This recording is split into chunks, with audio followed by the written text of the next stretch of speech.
Hello दोस्त, स्वागत है आप लोगों का आपके अपने और हमारे YouTube channel new star coaching centre पर। तो चलिए फटाफट सब्सक्राइब कर दीजिए और बता दें, ये मॉडल सेट है आप लोगों का सोशोलॉजी का, यानी क्लास 12 आर्ट वाले के लिए। ठीक है, तो शुरू से वीडियो को ध्यान से शुरू से अंत तक देखिएगा। ठीक है, 5 सेट है, पाँचों का 5 आप देखिएगा तो आपको पूरा ही फ़ायदा होगा और एक भी प्रश्न इधर उधर से नहीं आने वाला है। पाँचों सेट आप देख लीजिए तो आपका टोटल यानी 50 नंबर्स आने का चांस है। चांस नहीं यानी कि पक्का, यानी ठीक है। तो चलिए ध्यान से देखिएगा और जितने भी प्रश्न का उत्तर आप पहले से जानते हो तो ज़रूर कमेंट बॉक्स में डालें। चलिए तो स्टार्ट करते। फर्स्ट क्वेश्चन है, उदारवाद काल में भारतीय राष्ट्रीय कांग्रेस द्वारा इस काल का सर्वाधिक महत्वपूर्ण कानून इंडियन काउंसिल एक्ट किस वर्ष पारित किया गया? तो इसका जो राइट आंसर है वह हो जाएगा आप लोगों का 1882। अगला देखते हैं, जनसंख्या अध्ययन को क्या कहते हैं? तो इसका जो राइट आंसर है वह हो जाएगा डेमोग्राफी। परिवार निश्चित यौन संबंधों द्वारा परिभाषित एक ऐसा समूह है जो बच्चों के जनन एवं पालन पोषण की व्यवस्था करता है। यह जो परिभाषा दिया है परिवार का, यह किसने दिया है? तो इसका जो राइट आंसर है वह हो जाएगा मैकाइवर एवं पेज ने। चलिए अगला देखते हैं, मानव शास्त्रीय शब्दकोश नामक पुस्तक के लेखक कौन है? तो इसका राइट आंसर हो जाएगा चार्ल्स किनिक। निम्न में से सामान्य निषेध यानी टेबू का संबंध किससे है? तो इसका राइट आंसर इनमें से सभी हो जाएगा। अगला, ग्रामीण भारत में वस्तु विनिमय पर आधारित अर्थव्यवस्था को किस नाम से जाना जाता है? तो इसका राइट आंसर जजमानी प्रथा। अगला, भारत में औद्योगिकीकरण लगभग कितना वर्ष पुराना है? तो इसका राइट आंसर हो जाएगा आप लोगों का 100 वर्ष। क्रिएशन ऑफ पैट्रियार्की नामक पुस्तक किसने लिखी? तो इसका जो राइट आंसर है वह हो जाएगा जी लर्नर। डॉक्टर भीमराव अंबेडकर का जन्म भारत के किस राज्य में हुआ? तो मध्य प्रदेश इसका राइट आंसर हो जाएगा आप लोगों का। ठीक है, चलिए अगला देखते हैं।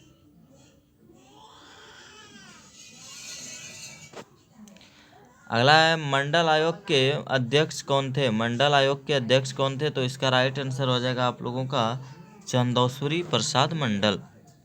ठीक है, चंदौसुरी लाल मंडल। चलिए अगला देखते हैं, गांव को नगर से पृथक करने का मुख्य आधार क्या है? तो इसका राइट आंसर हो जाएगा आप लोगों का व्यवसाय की प्रकृति। निम्नलिखित में कौन नगरीय समुदाय की विशेषता है? तो इसका राइट आंसर हो जाएगा आप लोगों का डी यानी कि व्यक्तिवादिता।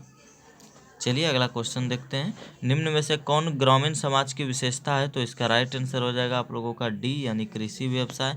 निम्न में से कौन नगरीय समुदाय की विशेषता नहीं है? तो इसका राइट आंसर हो जाएगा आप लोगों का सामाजिक जीवन में एकरूपता। रूरल सोशियोलॉजी इन इंडिया किसने लिखी? तो इसका जो राइट आंसर है वह हो जाएगा आप लोगों का AR देसाई। चलिए आगे देखते हैं, अगला है, रूरल सोशियोलॉजी इन इंडिया किसने लिखी? सेम आंसर वही है। और भारतीय सामाजिक व्यवस्था का महत्वपूर्ण पहलू क्या है? तो इसका राइट आंसर हो जाएगा आप लोगों का संयुक्त परिवार। किसानशिप ऑर्गेनाइजेशन इन इंडिया पुस्तक किसने लिखी? तो इसका जो राइट आंसर है वह हो जाएगा आप लोगों का बी यानी कि इरावती कर्वे। निम्न में से कौन परिवार की विशेषता है? तो इसका राइट आंसर हो जाएगा आप लोगों का इनमें से सभी। आप लोग इनमें से सभी वाला जितना भी आंसर होगा आप लोग ध्यान से उसे याद कर लीजिएगा, पढ़ लीजिएगा। जो व्यक्ति हमारे प्राथमिक नातेदार के द्वितीयक संबंधी होते हैं ना, उन्हें हम अपना किस तरह का नातेदार कहेंगे? तो इसका जो राइट आंसर हो जाएगा वह हो जाएगा आप लोगों का तृतीय नातेदार। जब किसी व्यक्ति द्वारा अपने दादा, नाना और ससुर को एक ही शब्द से संबोधित किया जाता है तब ऐसी नातेदारी शब्दावली को क्या कहा जाता है? तो इसका जो राइट आंसर है वह हो जाएगा वर्णात्मक शब्दावली। चलिए आगे देखते हैं, भील नामक जनजाति किस राज्य में निवास करती है? तो इसका जो राइट आंसर है दोस्त वह हो जाएगा आप लोगों का राजस्थान। कौन सी जनजातीय समाज की समस्या नहीं है? तो इसका राइट आंसर हो जाएगा आप लोगों का छुआछूत।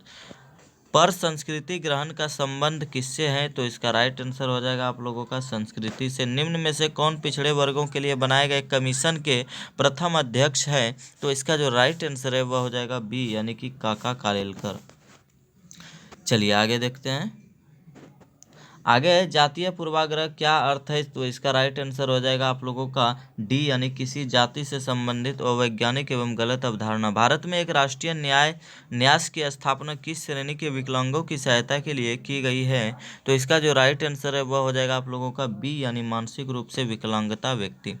भारत में विकलांग लोगों के लिए कृत्रिम अंग निर्माण निगम किस नगर में स्थित है, तो इसका जो राइट आंसर है वह हो जाएगा आप लोगों का डी यानी कि कानपुर में। ठीक है, वहीं पे सभी कृत्रिम यंत्र बनते हैं। अगला है, भारत की लोकतांत्रिक व्यवस्था में प्रत्याशियों के चयन और मतदान व्यवहार को प्रभावित करने वाला सबसे मुख्य आधार क्या है? तो इसका राइट आंसर हो जाएगा आप लोगों का डी यानी कि जातिगत समीकरण। बिहार में जातीय तनाव का कारण क्या हो सकता है? तो इसका राइट आंसर है इनमें से सभी, फैशन, जमीन, शिक्षा। निम्नलिखित में से कौन सी एक दशा क्षेत्रवाद का कारण रहा है? तो इसका राइट आंसर हो जाएगा आप लोगों का जमीन ए। निम्नलिखित में कौन सी एक दशा क्षेत्रवाद का कारण है? तो इसका जो राइट यहाँ पे ये नहीं, इसका ये आंसर होगा नेताओं द्वारा भ्रामक प्रचार करना। अगला, धर्मनिरपेक्षता का अर्थ क्या होता है? तो इसका जो राइट आंसर है वह हो जाएगा इनमें से सभी। ठीक है, चलिए इसे ध्यान से पढ़ लीजिएगा।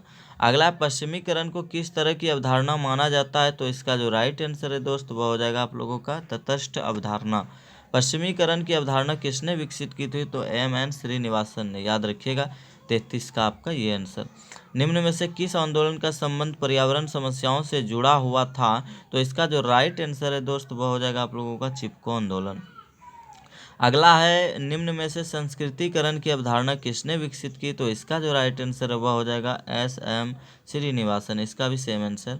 अगला है, स्वतंत्र भारत से सर्वप्रथम किस पंचवर्षीय योजना में उद्योग पर जोर दिया गया था? तो इसका जो राइट आंसर है वह हो जाएगा आप लोगों का द्वितीय पंचवर्षीय योजना, यानी कि 1991 से 56 तक चलने वाला।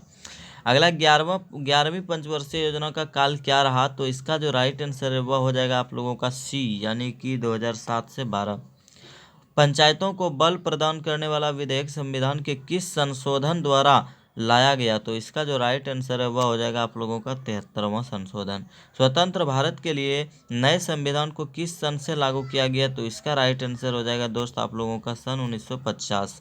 पंचायती राज संस्थाओं में महिलाओं को आरक्षण देने के लिए किस सन में संविधान में 73वां संशोधन किया गया था? तो इसका जो राइट आंसर है वह हो जाएगा 1992 में। चलिए अगला है, निम्नलिखित में से संविधान के किस अनुच्छेद के द्वारा अनुसूचित जातियों के लिए सरकारी नौकरियों में आरक्षण देने का प्रावधान किया गया? तो इसका जो राइट आंसर है वह हो जाएगा आप लोगों का अनुच्छेद 335। भारत में जमींदारी उन्मूलन कानून किस वर्ष लागू हुआ या बना? तो इसका राइट आंसर हो जाएगा आप लोगों का 1951। भूदान आंदोलन की शुरुआत किनके द्वारा की गई थी? तो इसका जो राइट आंसर है वह हो जाएगा आप लोगों का नंबूदरी-पाद। याद रखिएगा नंबूदरी-पाद। अगला, पर्यावरण आंदोलन संबंधित है किससे? तो इसका राइट आंसर हो जाएगा आप लोगों का सेम, इसका राइट आंसर पर्यावरण से ही। ठीक है, चलिए आगे निकलते हैं। नई पंचायती राज व्यवस्था के सभी स्तरों पर महिलाओं के लिए कितने प्रतिशत स्थान आरक्षित किया गया है? तो इसका राइट आंसर हो जाएगा आप लोगों का 33.33 यानी 33.33%। पंचायती राज व्यवस्था में मध्य स्तर की पंचायत का नाम क्या होता है? तो इसका जो राइट आंसर है वह हो जाएगा आप लोगों का क्षेत्र पंचायत। अगला है, पंचायत समिति का अध्यक्ष कौन होता है? तो इसका जो राइट आंसर है वह हो जाएगा आप लोगों का प्रमुख, यानी जिसे हम लोग यानी मुखिया से भी थोड़ा हाई ऊपर होते हैं। चलिए अगला देखते हैं। भारत में हरित क्रांति लाने में किसका योगदान रहा? तो इसका जो राइट आंसर है दोस्त वह हो जाएगा आप लोगों का डॉक्टर एम.एस. स्वामीनाथन। हरित क्रांति के जनक भी वही, फादर ऑफ हरित यानी कि हरित क्रांति के जनक। अगला है, इनके कौन श्रमिक संगठन है? निम्न में कौन एक श्रमिक संगठन है? तो इसका जो राइट आंसर है वो हो जाएगा ये सभी श्रमिक संगठन ही है, याद कर लीजिएगा। अगला, भारत में स्वतंत्रता से पहले जोधपुर रियासत में वृक्षों की रक्षा के लिए किस महिला ने चिपको आंदोलन की शुरुआत की थी? तो इसका जो राइट आंसर है दोस्त वह हो जाएगा आप लोगों का बी यानी कि अमृताबाई। औद्योगिकीकरण ने निम्न में से किस प्रकार के प्रदूषण को उत्पन्न किया? तो इसका जो राइट आंसर है वह हो जाएगा डी यानी उपर्युक्त सभी। आप लोग ध्यान से पढ़ लीजिएगा, वायु प्रदूषण, ध्वनि प्रदूषण और जल प्रदूषण। चलिए अगला है, वैश्वीकरण को आगे बढ़ाने वाले प्रमुख प्रेरक कौन से है? तो इसका राइट आंसर हो जाएगा आप लोगों का डी यानी सभी, पढ़ लीजिएगा ध्यान से। ठीक है, अगला है, विश्व बाजार संगठन का मुख्यालय कहाँ है? तो इसका राइट आंसर हो जाएगा आप लोगों का सी यानी जेनेवा में। निम्न में कौन विदेशी चैनल है? एक कौन सा है चैनल इनमें से जो विदेशी चैनल है? तो इसका राइट आंसर हो जाएगा आप लोगों का स्टार। ठीक है, याद रखिएगा। चलिए अगला देखते हैं। विश्व व्यापार संगठन, ये बहुत इंपॉर्टेंट क्वेश्चन था जो अभी पार हुआ। विश्व व्यापार संगठन की स्थापना कब की गई? तो इसका राइट आंसर हो जाएगा आप लोगों का डी यानी 1995 में। विश्व व्यापार संगठन की स्थापना कहाँ की गई थी? और 1995 में की गई थी, लेकिन कहाँ की गई थी? तो इसका राइट आंसर हो जाएगा आप लोगों का अमेरिका में। संयुक्त राष्ट्र संघ ने किस वर्ष को अंतर्राष्ट्रीय महिला वर्ष के रूप में घोषित किया गया? तो इसका राइट आंसर हो जाएगा आप लोगों का 1975। ठीक है, जब भारत में भयंकर आपातकाल लागू हुआ था। अगला है, भारत में नारीवादी आंदोलन के पुरोधा के रूप में किसकी पहचान हुई? तो इसका राइट आंसर हो जाएगा सरोजिनी नायडू, जो कि भारत की प्रथम महिला राज्यपाल बनी थी, जो कि ये उत्तर प्रदेश से थी। निम्नलिखित में से किसे नारी मुक्ति आंदोलन की प्रेरणा का स्रोत माना जाता है? तो इसका जो राइट आंसर है वो हो जाएगा सिमेन द बोयर। किस हिंदू धर्म ग्रंथ में यह व्यवस्था दी गई कि स्त्रियों का अपना कोई स्वतंत्र अस्तित्व नहीं होता? तो इसका जो राइट आंसर है वह हो जाएगा मनुस्मृति में। ठीक है, याद रखिएगा। तो चलिए आपका यह 5 सेट यानी कि सोशोलॉजी का समाप्त हुआ, और अगला अध्याय आप लोगों का होगा आर्ट विषय का ही, यानी कि कला संकाय वाले आर्ट के जितने भी स्टूडेंट हैं वो लोग तैयार रहेंगे। और जिसका भी जो भी सब्जेक्ट अभी तक नहीं हो सका है पूरा, आप हमें कमेंट बॉक्स में ज़रूर लिखें, हम उसका पूरा करवाएंगे। ठीक है, और वीडियो को देखने और सुनने से ज़्यादा याद होता है। ठीक है, हाँ, हालांकि आप ये जानते हैं कि आप पढ़े होंगे, लेकिन सुनने और देखने से ज़्यादा याद होता है। ठीक है, तो आप लोग शांत माहौल में शांत समय में एकदम तरक्की करके एकदम पढ़िए इसको। ठीक है, चलिए फिर मिलते हैं अगले वीडियो में, तब तक के लिए गुड बाय।